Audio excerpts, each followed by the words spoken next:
আসসালামু আলাইকুম বাংলাদেশ, কেমন আছেন সবাই?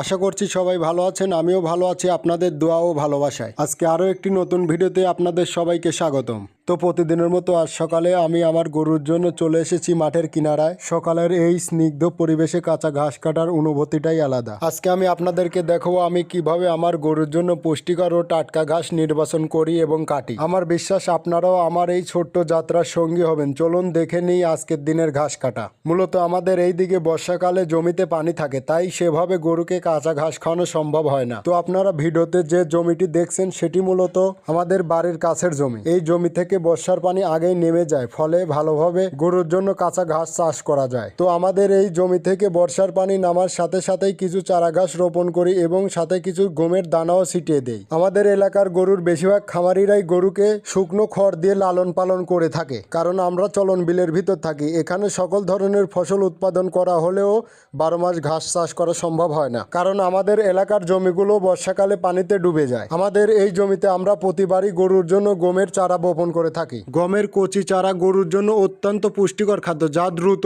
ওজন বৃদ্ধি করে এবং গরুর দুধ উৎপাদন বৃদ্ধি করে, যা বিশেষ করে শীতকালে সবুজ ঘাসের ঘাটতি মেটায়। তবে এটি অতিরিক্ত খাওয়ালে হজম সমস্যা বা অ্যাসিডোসিস হতে পারে, তাই বুঝে শুনে খাওয়াতে হবে। তো আজকের মতো এই পর্যন্তই। সবাই ভালো থাকবেন, সুস্থ থাকবেন, আমার জন্য দোয়া করবেন। আল্লাহ হাফেজ।